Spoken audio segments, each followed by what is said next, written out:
Are you down for this? If you're in the mood, we can take it to the moon. Just like a movie scene, table for two. Assalamualaikum warahmatullahi wabarakatuh. Perkenalkan, nama saya Puji Lestari dengan NIM 18625700011. Kelas Afirmasi 1, Prodi Pendidikan Anak Usia Dini. Saya adalah mahasiswi Universitas Pancasakti. Jika kalian ingin kuliah yang berkualitas dan akreditasi yang baik sekali dan biaya yang terjangkau, yuk kenalan dengan Universitas Pancasakti. Di sini tempatnya mencetak lulusan siap kerja dan berkarakter. Universitas Pancasakti hadir dengan program studi beragam mulai dari PAUD, bisnis hingga teknologi informasi. Ayo dapatkan pengalaman belajar seru dengan fasilitas modern dan dosen yang berpengalaman. Lokasinya sangat strategis. Sistem kuliahnya juga fleksibel untuk karyawan dan mahasiswa reguler. Buat kamu yang ingin meraih impian pendidikan tinggi di Universitas Pancasakti jawabannya. Ayo segera bergabung.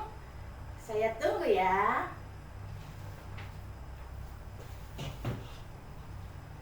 Bismillahirrahmanirrahim. Hari ini saya akan mempresentasikan tugas UAS saya. Nama Puji Lestari, NIM 18625700011, Afirmasi 1. Dosen pengampu saya Dr. Roja Yenita, SPD, MPD. Mata kuliah Manajemen PAUD. Judulnya Mendesain Lingkungan Pendidikan PAUD atau Anak Usia Dini. Lingkungan pendidikan anak usia dini adalah ruang yang menyatukan unsur fisik, sosial, dan psikologis. Berperan sebagai guru ketiga yang aktif mendukung perkembangan menyeluruh anak. Anak usia dini belajar melalui bermain, eksplorasi, dan interaksi, sehingga desain lingkungan yang tepat akan menjadi dasar untuk mengembangkan potensi kognitif, motorik, emosional, sosial, dan kreativitas mereka. Selain itu, lingkungan yang aman, nyaman, dan menyenangkan juga berperan dalam membentuk nilai-nilai positif seperti kebersamaan dan rasa ingin tahu, serta memudahkan pendidik dalam mengelola pembelajaran dan mengamati perkembangan setiap anak. Latar belakang, perkembangan konsep pendidikan global yang semakin mengedepankan pembelajaran berbasis pengalaman menjadi dasar penting dalam mendesain lingkungan anak usia dini. Menurut pemikiran Ki Hajar Dewantara, pendidikan harus seperti taman yang menyenangkan, di mana anak dapat tumbuh dan berkembang dengan bebas. Konsep ini sejalan dengan tuntutan kurikulum Merdeka Belajar yang mengharuskan lingkungan pendidikan mampu memberikan ruang bagi anak untuk mengenal diri sendiri dan berinteraksi dengan sekitarnya.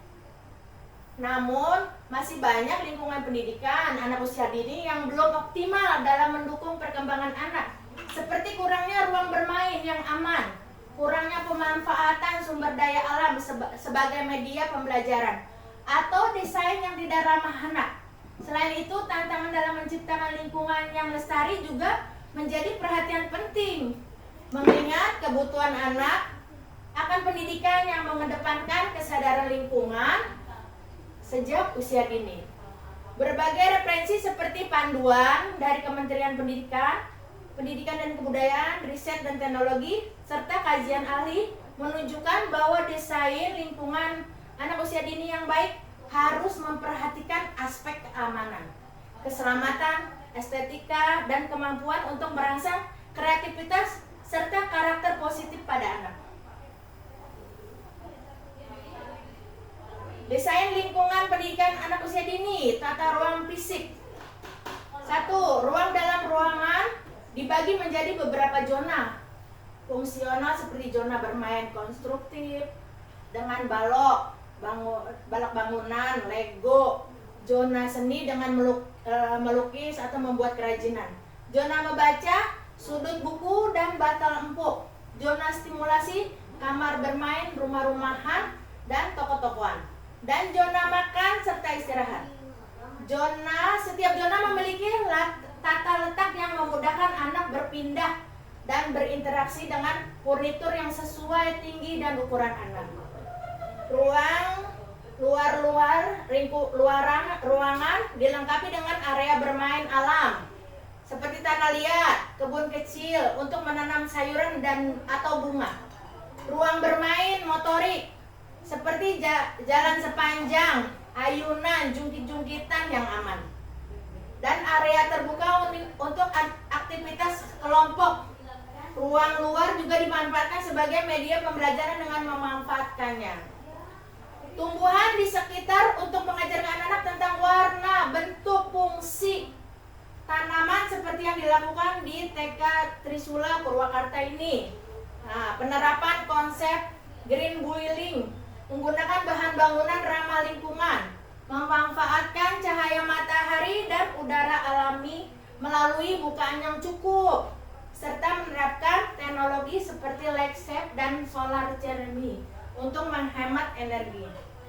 Green room juga dapat digunakan sebagai area belajar menanam seperti dalam rancangan TK dengan pendekatan green building di IKN Bukit Raya. Komponen sosial dan psikologis nomor 2-nya. Budaya yang mendukung menciptakan suasana di mana anak merasa aman untuk mengajukan pertanyaan, mencoba hal baru, dan belajar dari kesalahan. Pendidik berperan sebagai fasilitator yang mendorong kolaborasi antara anak dan menghargai keberagaman ide serta minat mereka. Interaksi dengan lingkungan sekitar, misalnya mengajak anak berinteraksi dengan komunitas sekitar seperti mengunjungi pasar tradisional atau bertemu dengan pekerja di sekitar sekolah untuk memperluas wawasan mereka tentang dunia nyata. Ketiga, keamanan dan keselamatan. Semua fasilitas dan bahan yang digunakan harus memenuhi standar keamanan, tidak memiliki sudut tajam, dan terbuat dari bahan yang tidak berbahaya bagi anak.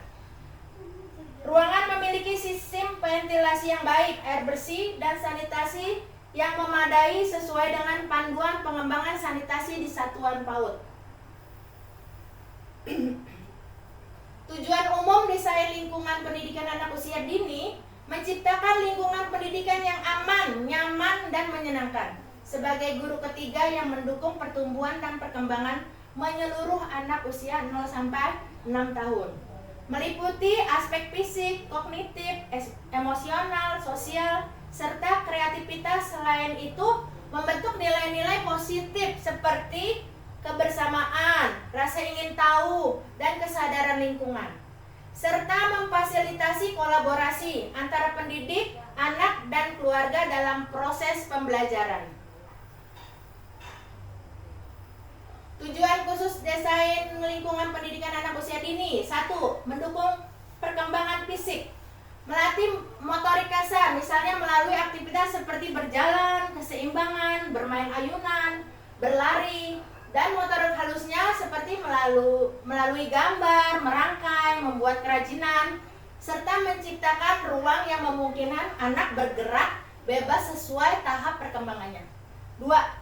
Meningkatkan kemampuan kognitif, merangsang rasa ingin tahu dan eksplorasi, memperkenalkan konsep dasar seperti warna, bentuk, angka, ukuran, serta mengembangkan kemampuan berpikir logis, memecahkan masalah dan memahami hubungan antara diri dengan lingkungan sekitarnya. 3. Mengembangkan kematangan emosional dan sosial, menciptakan rasa aman dan nyaman agar anak dapat menyesuaikan diri dengan lingkungan baru, membangun hubungan positif dengan teman sebaya dan pendidik, serta mengajarkan kemampuan mengelola emosi, bekerja sama, berbagi, dan menghargai perbedaan. 4. Meningkatkan kreativitas dan ekspresi diri, memberikan akses ke bahan dan ruang untuk mengekspresikan melalui seni, musik, tari, dan permainan peran, serta merangsang imajinasi dan ide-ide baru pada anak. 5. Memperkenalkan nilai budaya dan kesadaran lingkungan, mengenalkan budaya lokal dan nasional melalui permainan tradisional, dan dekorasi dan aktivitas, serta mendidik kesadaran akan kebersihan, keamanan, dan kelestarian sumber daya alam sejak dini. 6. Memfasilitasi proses pembelajaran dan pengelolaan, menciptakan tata ruangan yang mendukung pembelajaran berbasis permainan, seperti memudahkan pendidik dalam mengamati perkembangan anak secara individu dan pengelolaan aktivitas seharian, serta menyediakan akses yang mudah ke bahan dan alat pembelajaran. 7. Membangun kolaborasi dengan keluarga dan masyarakat, menyediakan ruang dan sarana untuk komunikasi efektif antara pendidik dan orang tua, mendorong keterlibatan keluarga dalam proses pendidikan anak, serta menjalin kerjasama dengan komunitas sekitar untuk memperkaya pengalaman belajar anak.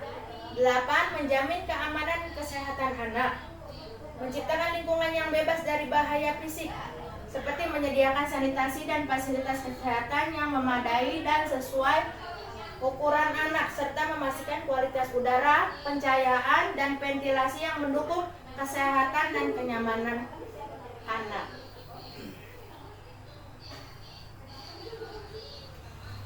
Landasan teoritis desain lingkungan pendidikan anak usia dini berdasarkan beberapa konsep utama. 1.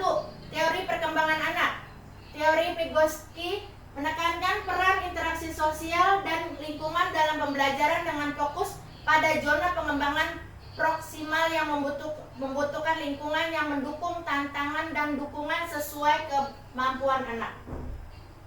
Teori Piaget menyatakan bahwa anak usia dini belajar melalui eksplorasi konkret, sehingga lingkungan harus menyediakan bahan dan ruang untuk bermain yang merangsang imajinasi dan pemahaman konsep dasar. Teori Erikson menekankan pentingnya lingkungan yang memberikan kesempatan untuk mengembangkan otonomi dan inisiatif, serta membangun rasa percaya diri pada anak. Kedua, konsep guru ketiga. Lingkungan pendidikan bukan hanya tempat belajar, tetapi juga aktif membimbing perkembangan dengan merangsang ingin tahu, kreativitas, dan kemandirian.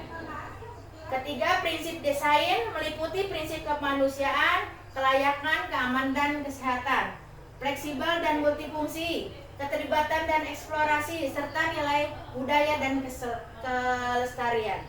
4. Peraturan dan kajian nasional. Berdasarkan kurikulum Merdeka Belajar, standar nasional PAUD, dan panduan pemerintah yang menerapkan persyaratan sarana prasarana untuk mendukung perkembangan anak. 5. Kajian penelitian terdahulu menunjukkan bahwa desain lingkungan yang baik untuk meningkatkan kualitas aktivitas belajar anak dan mempercepat perkembangan motorik serta kognitif, terutama jika mengintegrasikan unsur alam dan budaya lokal. Di sini ada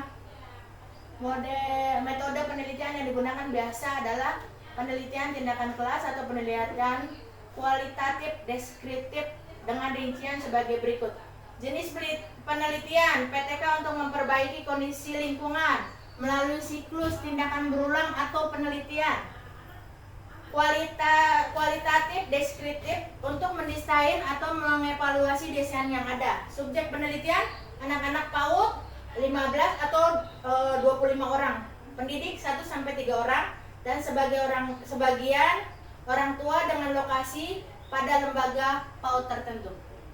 Waktu penelitian PTK berlangsung 4-6 minggu, 2 atau 3 siklus dengan penelitian deskripsi 2-4 minggu. Prosedurnya PTK melalui siklus perencanaan, pelaksanaan, observasi, refleksi, penelitian, deskripsi melalui studi pendahuluan, pengumpulan data, analisis, kesimpulan, dan teknik pengumpulannya data, observasi, wawancara, dokumentasi, angket, tes penilaian perkembangan anak. Instrumennya daftar pemeriksaan observasi, pedoman wawancara, lembar dokumentasi, kuesioner, lembar penilaian perkembangan, analisis data, menggabungkan analisis kualitatif, reduksi, penyajian, kesimpulan, analisis kualitatif, deskripsi, dan triangulasi untuk memastikan keabsahan temuan. Demikian presentasi pada sore hari ini. Kurang lebihnya saya mohon maaf. Billahi taufiq wal hidayah. Wassalamualaikum warahmatullahi wabarakatuh.